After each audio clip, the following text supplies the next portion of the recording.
પદ્ધતિ કે પારિભાષિક શબ્દોમાં આગળનો પારિભાષિક શબ્દ આવકો.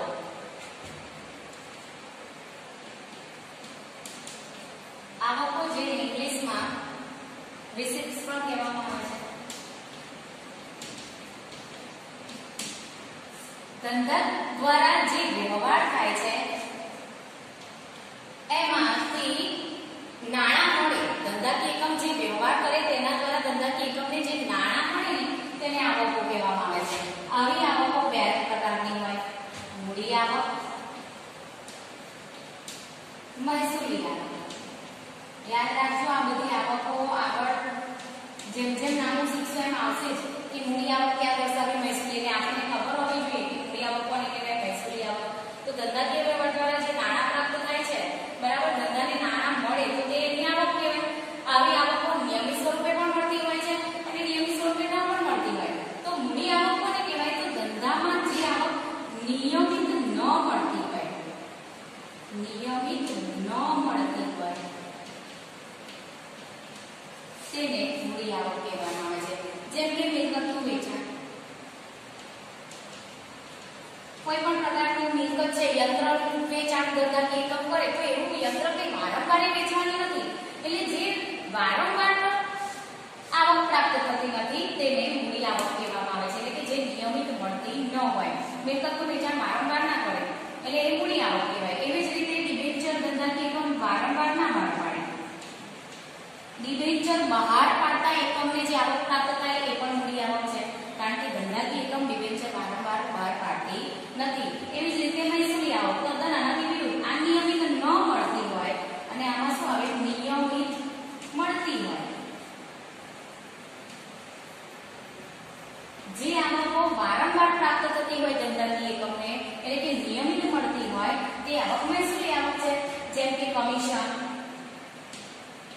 ભાડું, ડિવિડન્ડ. આવી ઘણી બધી આવકો છે જે એકમને વારંવાર મળતી હોય તો તે કેવી આવકો છે? મહેસૂલી આવકો. એમ આવકોના પાછા બે પ્રકાર: મૂડી આવકો અને મહેસૂલી આવકો.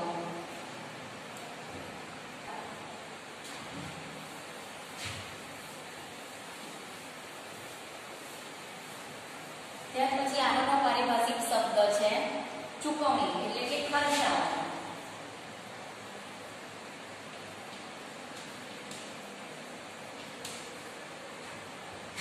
પેમેન્ટ્સ. તો ધંધા દ્વારા એવો વ્યવહાર કરવામાં આવે જેનાથી તેને નાણાં ચૂકવવા પડે. નાણાં જતા હોય ધંધાકીય એકમને, જેને ચૂકવણી કહેવામાં આવે છે. દાખલા આવી ચૂકવણી એટલે કે ખર્ચા નિયમિત સ્વરૂપના પણ હોઈ શકે છે અને અનિયમિત સ્વરૂપના પણ હોય. ખર્ચા આવા નિયમિત પણ થતા હોય અને નિયમિત ન થતા હોય તેવા પણ હોય. દાખલા તરીકે કોઈ પણ ધંધાકીય એકમ મિલકતની ખરીદી કરે તો એક વખત ખરીદ્યા પછી મિલકતનો લાભ ધંધાકીય એકમને લાંબા સમયગાળા સુધી મળે છે. એટલે એ નિયમિત થતો નથી, એ ખર્ચ નિયમિત થતો નથી. તે કેવો ખર્ચ કહેવાય? મૂડી ખર્ચ. તે ખર્ચા કેવા કહેવાય? મૂડી ખર્ચા. આવું નિયમિતમાં દાખલા તરીકે ધંધો કોઈ ભાડાના મકાનમાં કરવામાં આવે તો ભાડાના મકાનમાં ભાડું દર મહિને ચૂકવવું પડે તો તે ખર્ચો કેવો કહેવાય? નિયમિત. નિયમિત ખર્ચને મહેસૂલી ખર્ચ કહેવાય. કેવા ખર્ચા કહેવાય? મહેસૂલી ખર્ચ. એ ધંધા દ્વારા કોઈ એવો વ્યવહાર કરવામાં આવે કે જેના દ્વારા કોઈ વસ્તુની ખરીદી કરવાની હોય તો એને રૂપિયા ચૂકવવા પડશે, એની પાસેથી નાણાં જશે તો તે ચૂકવણી કે ખર્ચ તરીકે એકમનો કહેવાય. આવા ખર્ચા બે પ્રકારના હોય: મહેસૂલી ખર્ચા, મૂડી ખર્ચા. તો જે નિયમિત થતા હોય, વારંવાર ધંધાકીય એકમમાં જે ખર્ચ થતો હોય એ મહેસૂલી ખર્ચ છે. જેમ કે કર્મચારીને પગાર ચૂકવવો, કમિશન ચૂકવવું,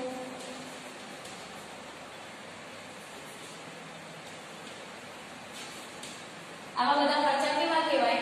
મહેસૂલી ખર્ચા. વારંવાર થતા હોય. મૂડી ખર્ચ એક વખત ખર્ચ કર્યા પછી એકમને એક ખર્ચનો લાભ લાંબા સમય સુધી. અહીંયા જાહેરાતો પણ આવે, ઘણા બધા ખર્ચા.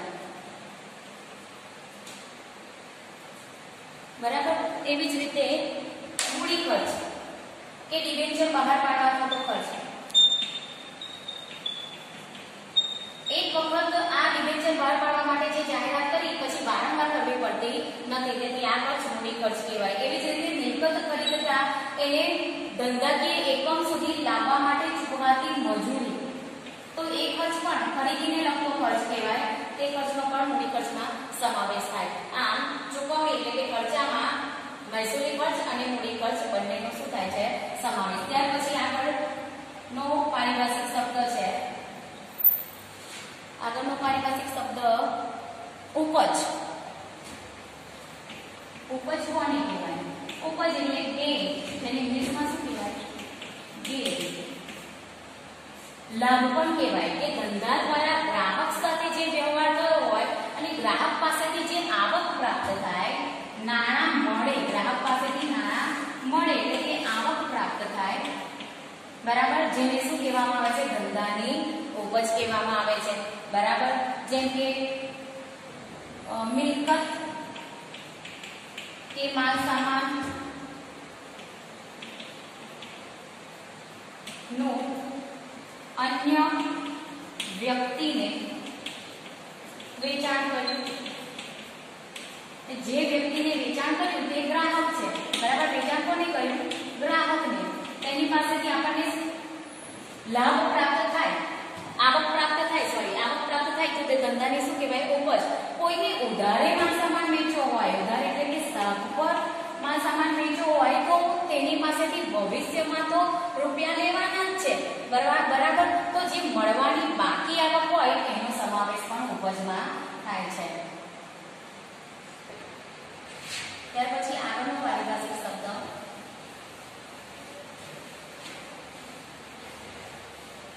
નફો.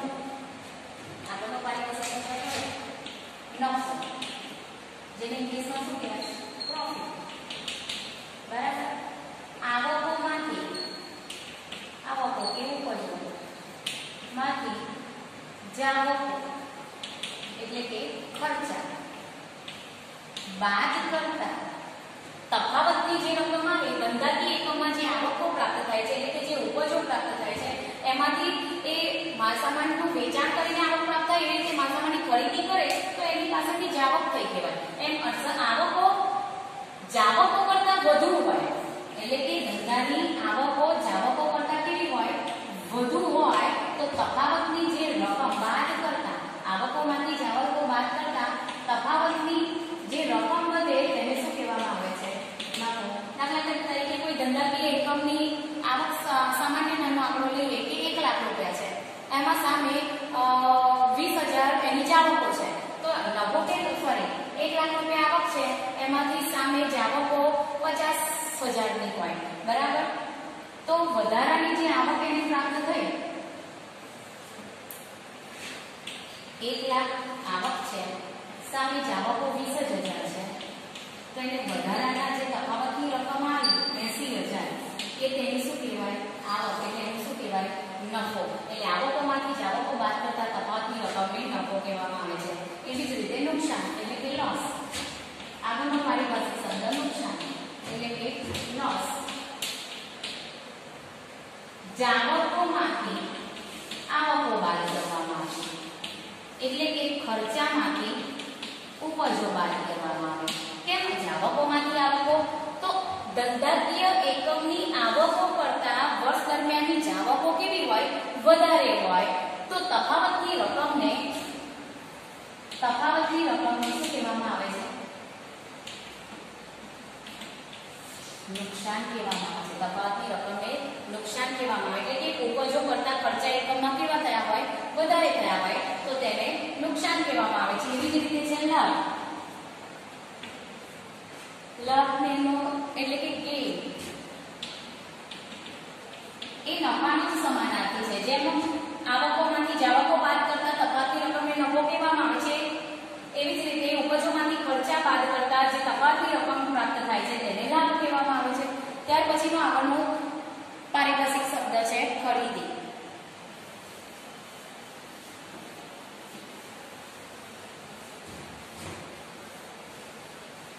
આ બધા જ પારિભાષિક શબ્દો આપણે ધંધાની બાબતમાં સમજવાના છે. ખરીદી એટલે કે ધંધા દ્વારા અસંખ્ય વસ્તુઓ ખરીદવામાં આવતી હોય, પણ એ બધાને ખરીદી તરીકે ધંધાની ભાષામાં એ બધાને ખરીદી કહેવામાં આવતી નથી. અને અસંખ્ય વસ્તુ અને સેવાઓ. પરંતુ ધંધાકીય એકમ જે વસ્તુનો વેપાર કરતો હોય એ વસ્તુ ખરીદે તો તેના માટે હિસાબી પદ્ધતિમાં તે એના માટે શું કહેવાય? ખરીદી. દાખલા તરીકે અનાજનો વેપારી હોય અને સ્ટેશનરીની ખરીદી કરે તો તેના માટે ખરીદી કહેવાતી નથી. પરંતુ અનાજનો વેપારી હોય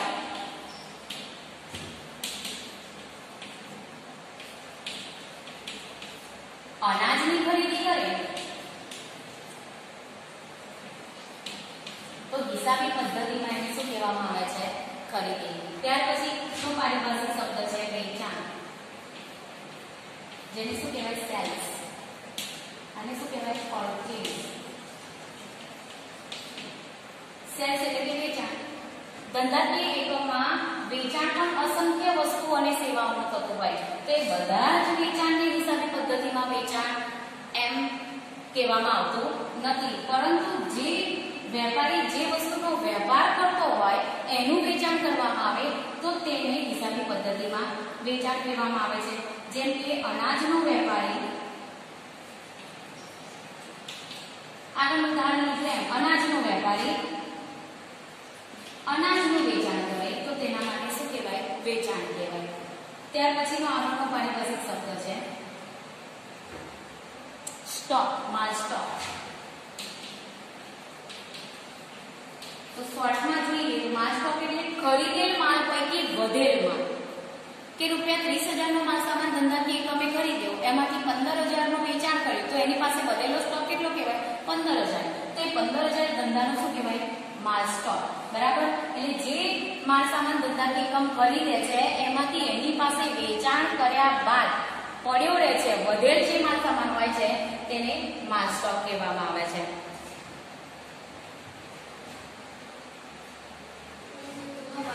આગળનો પારિભાષિક શબ્દ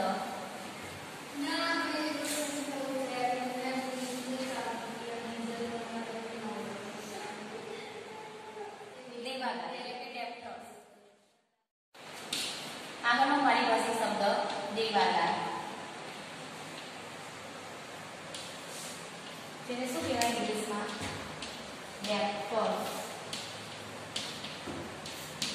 દેવાદાર એટલે કે જ્યારે વેપારી દ્વારા ગ્રાહકને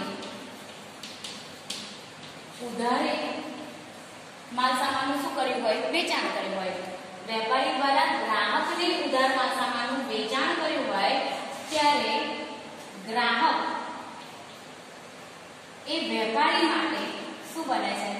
ગ્રાહક એ વેપારી માટે શું બને છે? તો દેવાદાર.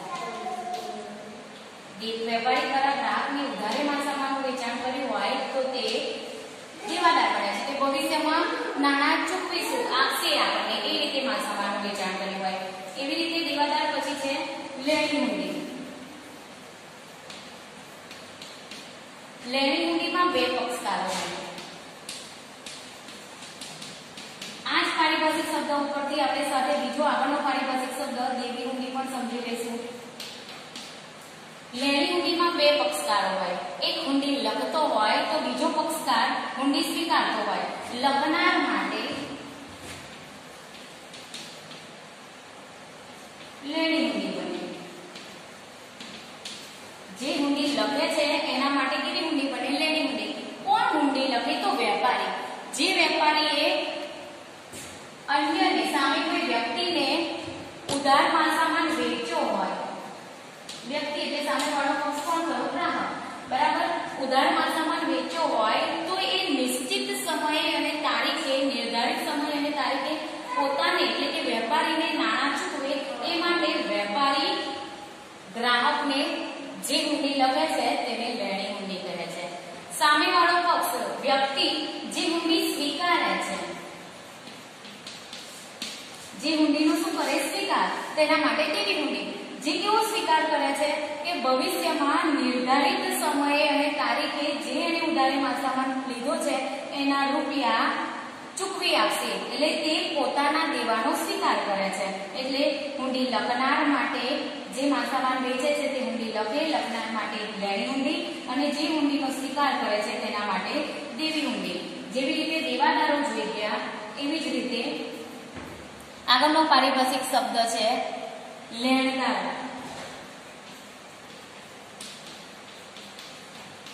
જેને ક્રેડિટર કહેવાય.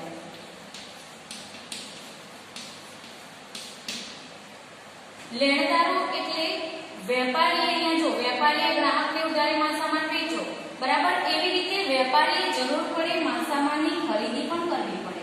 શું કરવી પડે? ખરીદી. તો એ વેપારી અન્ય માટે શું બને છે? લેણદાર. જો તેને ઉધારે માલસામાનની ખરીદી કરી હોય તો વેપારીએ ઉધારે માલસામાનની ખરીદી કરી હોય તો સામાવાળા પક્ષકાર માટે તે લેણદાર બને છે. તેને નક્કી ભવિષ્યની જે મુદત નક્કી થઈ હોય એ સમયગાળામાં એટલા રૂપિયા ચૂકવવાના હોય છે. એટલે અહીંયા દેવાદાર અને લેણદારમાં શું ડિફરન્સ? તો ગ્રાહકોને દેવાદાર કહેવાય અને વેપારીને લેણદાર કહેવાય. વેપારીએ ઉધાર માલસામાન વેચ્યો છે એટલે તેને રૂપિયા લેવાના છે એટલે લેણદાર. અહીંયા ગ્રાહકે રૂપિયા દેવાના છે એટલે દેવાદાર. બરાબર. આ દેવાદાર પરથી લેણી હુંડી અને દેવી હુંડી પણ સમજ્યા. એવી જ રીતે આગળ લેણું અને દેવું. આગળના પારિભાષિક શબ્દો શું છે? લેણું અને દેવું. વેપારી દ્વારા લેણું અને દેવું વેપારી દ્વારા ધંધાકીય વ્યવહારો થાય જેનાથી અન્ય વ્યક્તિ પાસેથી કોઈ રકમ ભવિષ્યમાં મળવાની બાકી હોય. ભવિષ્યમાં રકમ મળવાની શું હોય? બાકી હોય. એટલે કે આપણે દાખલા તરીકે ધંધાકીય એકમ એટલે કે વેપારીએ રૂપિયા 10,000 નો માલસામાન વેચ્યો પણ ઉધારે, તો એની પાસેથી રૂપિયા 10,000 લેવાના બાકી છે. બરાબર. એવી રીતે કોઈ પણ કમિશન મળવાનું બાકી, ભાડું મળવાનું બાકી, આવી કોઈ પણ મળવાની બાકી આવક જે ભવિષ્યમાં મળવા પાત્ર બને છે, ધંધાકીય વ્યવહાર અન્ય વ્યક્તિ પાસેનો એવો થયો છે જેને લેણું તરીકે ઓળખવામાં આવે છે. એટલે કે તે મળવાનું શું છે? બાકી. મળવાનું બાકી ડિવિડન્ડ, મળવાનું બાકી કમિશન, મળવાનું બાકી ભાડું, બધાનો લેણામાં સમાવેશ થાય છે. દેવું એટલે કે ધંધાકીય વ્યવહાર દ્વારા કોઈ વ્યક્તિ કે વ્યક્તિ સાથે વ્યવહાર થયો હોય જેની કારણે ધંધાએ ચૂકવવાની બાકી રકમ હોય તેને દેવું દેવા તરીકે ઓળખવામાં આવે છે. જેમ કે ચૂકવવાની બાકી મજૂરી, ચૂકવવાનો બાકી પગાર, ચૂકવવાનું બાકી ભાડું પણ હોઈ શકે વગેરે. શું કહેવાય? ધંધાના દેવા કહેવાય. ત્યાર પછીનો આગળનો પારિભાષિક શબ્દ છે પડતર, કોસ્ટ.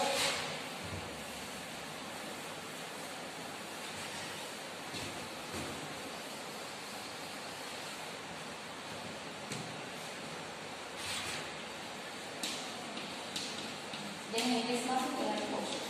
તો ધંધાકીય એકમે કોઈ વસ્તુ તૈયાર કરવા માટે જે કંઈ ખર્ચ થતા હોય એ ખર્ચનો સરવાળો, ખર્ચાઓનો સરવાળો, જેને શું કહેવાય? પડતર કહેવામાં આવે છે.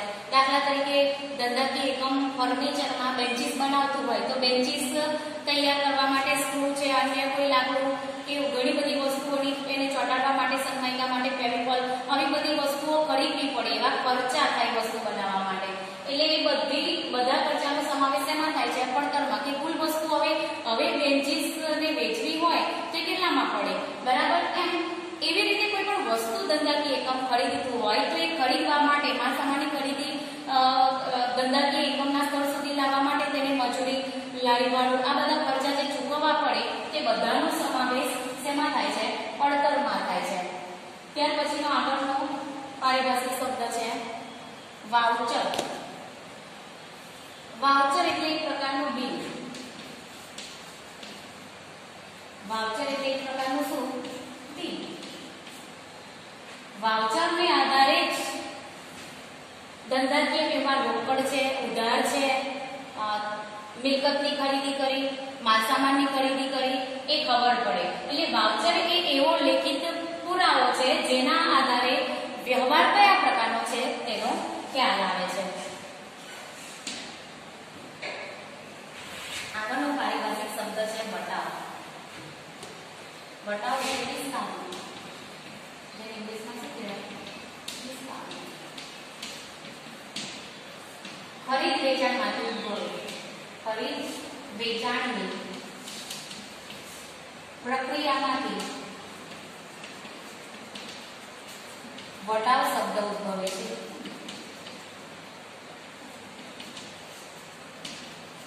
બરાબર. વટાવ બે પ્રકારના, એક વેપારી વટાવ અને બીજો છે રોકડ વટાવ. કોઈ વસ્તુ ખરીદતા હોય અને આપણે એ સામેવાળા પક્ષે, સામેવાળી વ્યક્તિએ, વેપારીએ આપણી પાસેથી એ વસ્તુની મૂળ કિંમત કરતા ઓછી કિંમત લીધી હોય તો તે જે ઓછી કિંમત લીધી તેને વટાવ કહેવામાં આવે. એવી જ રીતે વેચાણ, આપણે કોઈ પણ વસ્તુનું વેચાણ કરતા હોય અને સામેવાળા પક્ષ પાસેથી અમુક ટકા લેખે રકમ વસ્તુની ઓછી લઈએ તો તેને પણ વટાવ કહેવામાં આવે છે. આ વટાવ પાછા બે પ્રકારના આગળ આવશે, મળેલો, આપેલો. બરાબર. ત્યાં વટાવના પાછા બે પ્રકાર, વેપારી વટાવ પણ હોઈ શકે અને રોકડ વટાવ. વેપારી વટાવ એટલે જેની હિસાબી ચોપડે નોંધ કરવામાં આવતી નથી. વેપારી વટાવ એટલે વેપારી દ્વારા જ્યારે ઉધારે માલ સામાનનું વેચાણ કરવામાં આવે, દાખલા તરીકે રૂપિયા 10,000 ના માલ સામાનનું વેચાણ કર્યું અને 2% વટાવ આપવાનું કીધું છે, વેપારી વટાવ. બરાબર. કે કોઈ વેપારી 10,000 ના માલ સામાનનો 2% વેપારી વટાવે માલ સામાન વેચે છે એટલે 2%, 10,000 ના 2% આપેલા થશે 200. તો એકમને કેટલા રૂપિયા મળશે? 9,800 રૂપિયા. એટલે 200 રૂપિયા જે એને ઓછા લીધા તેને કયો વટાવ કહેવામાં આવે છે? વેપારી વટાવ. જેની હિસાબી ચોપડે નોંધ કરવાની નથી. તેને મળ્યા કેટલા વેચાણ કરવાથી? 1,800 રૂપિયા. તો માત્ર 1,800 ની નોંધ થાય. એવી રીતે રોકડ વટાવ, જેની હિસાબી ચોપડે નોંધ થાય. આ જ માલ સામાન કે જો રોકડ વટાવ વેપારી કેમ આપે છે? તો જે માલ સામાનનું વેચાણ કર્યું છે તે રકમ ઝડપથી તેને મળે. કે હું એવું કહું કે ચલો તમને 200 રૂપિયા 9,800 મારે લેવાના છે, પણ જો તમે વહેલી તકે મને 9,800 આપશો તો હું તમારી પાસેથી 200 રૂપિયા ઓછા લઈશ. તો એ ઝડપથી નાણાં ઉઘરાવવા માટે, મેળવવા માટે જે વટાવ વેપારી દ્વારા આપવામાં આવે છે તેને રોકડ વટાવ કહેવામાં આવે છે. દાખલા તરીકે 9,800 આપણે લેવાના હતા, બરાબર, અને 200 રોકડ વટાવ રાખ્યો અને એને આ વટાવનો 200 ઓછા ચૂકવવા પડે એનો લાભ લેવા માટે તરત જ રૂપિયા ચૂકવતા હોય તો 9,600 રૂપિયા આપણને મળશે. તો 200 રૂપિયા જે રોકડ વટાવ છે એની હિસાબી ચોપડે નોંધ કરવી પડે. વેપારી વટાવની હિસાબી ચોપડે નોંધ કરતા નથી. ત્યાર પછી આવા વટાવ મળેલો પણ હોય અને આપેલો પણ હોય. વટાવ મળે ક્યારે? વટાવ મળે ક્યારે? તો આપણે ખરીદી કરીને, કોઈ પણ ચીજ વસ્તુની ખરીદી કરીને ત્યારે સામે જે ઓછી રકમ ચૂકવવી પડે છે ને એ આપણને મળેલો વટાવ કહેવાય, જે આપણી ઉપજ કહેવાય. ઉપજ તરીકે હિસાબી ચોપડે નોંધ કરવાની. અને આપેલો વટાવ, આપેલો વટાવ એટલે જ્યારે વસ્તુનું વેચાણ કરતા હોય ને ત્યારે સામેવાળા પક્ષ પાસેથી આપણે એટલા રૂપિયા ઓછા લેવાના હોય તો આપણે આપ્યો વટાવ કહેવાય. જે આપણા માટે અહીંયા મળેલ વટાવ ઉપજ કહેવાય. એવી રીતે આપેલ વટાવ આપણા માટે શું કહેવાશે? ખર્ચ કહેવાશે.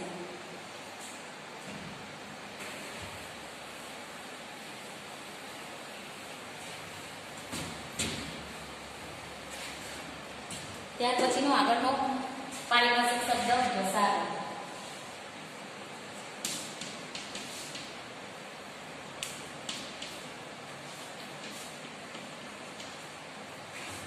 જેને ઇંગ્લિશમાં કહેવાય ડિપ્રિસિએશન.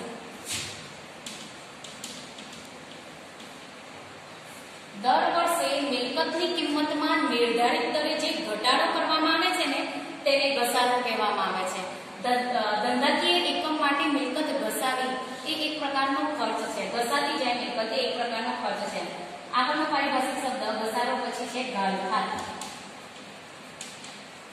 ધંધાકીય એકમે ઉધારે માલ સામાનનું વેચાણ કર્યું હોય તો બધી જ વ્યક્તિ નિયમિત સમયમાં રૂપિયા આપી દે એવું બનતું નથી. કેટલીક વખત અમુક વ્યક્તિ એની પાસેથી જેટલા રૂપિયા લેવાના હોય તેના કરતા ઓછા આપે છે, એટલે કે ભવિષ્યમાં પણ આપશે નહીં. તો એટલા રૂપિયાની શું પડી કહેવાય? ગાળખાત. એટલે કોઈ વ્યક્તિ પાસેથી આપણે ઉધારે માલ સામાન આપ્યો હોય અને નાણાં લેવા પાત્ર બને તો તે પૂરેપૂરા નાણાં ન આપે તો જેટલા નાણાં આપણને ન આપે ને એ ધંધાકીય હિસાબી પદ્ધતિમાં ધંધામાં તેને ગાળખાત કહેવામાં આવે છે.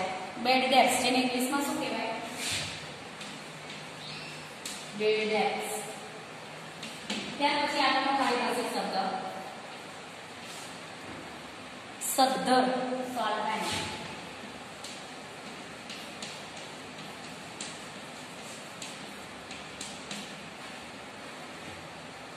જે વ્યક્તિ પોતાની નાણાકીય જવાબદારી નિયમિત ચૂકવતો હોય, કેવી રીતે ચૂકવતો હોય? નિયમિત ચૂકવતો હોય તે વ્યક્તિને નામાની ભાષામાં સદ્ધર વ્યક્તિ કહેવામાં આવે છે. એટલે કે તેની મિલકતો તેની જવાબદારી કરતા વધુ હોય છે, એ વ્યક્તિ સદ્ધર કહેવાય. એવી જ રીતે નાદાર,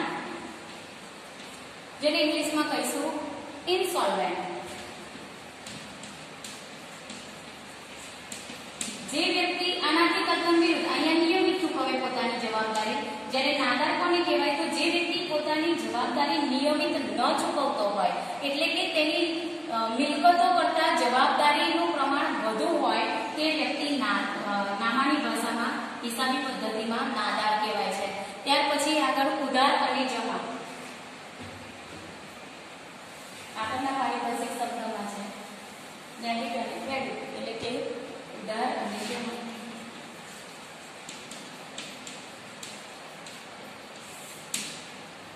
હિસાબી પદ્ધતિના દ્વિનોંધી હિસાબી પદ્ધતિના ઉધાર અને જમા બે પાયાના શબ્દો છે. ઉધારવું એટલે શું? જમા કરવું એટલે શું? એ પ્રકરણ 2 માં આપણે ભણી ગયા છીએ, બરાબર? વ્યવહારોની બેવડી અસરમાં એક અસર ઉધાર થાય, બીજી અસર જમા થાય. કોઈ પણ ખાતાની ડાબી બાજુ એ ઉધાર લખવામાં આવે છે અને કોઈ પણ ખાતાની જમણી બાજુએ જમા લખવામાં આવે છે. ત્યાર પછીનો પારિભાષિક શબ્દ છે ખાતું. એટલે અમુક સમય માટે વ્યક્તિ, માલ, મિલકત વગેરેનું ઉપજ, ખર્ચ અંગેની લેવડ દેવડની વિગતોને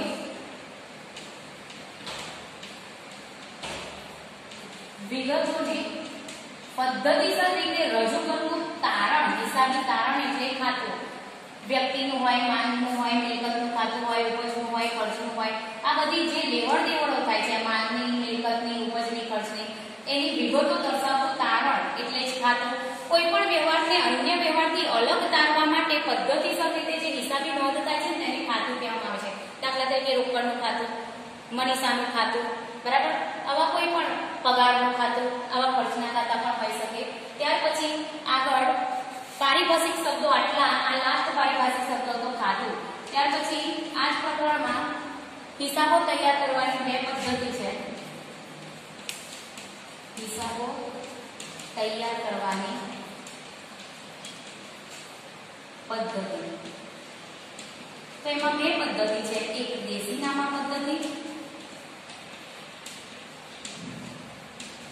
અને બીજું છે દ્વિનોંધી નામા પદ્ધતિ.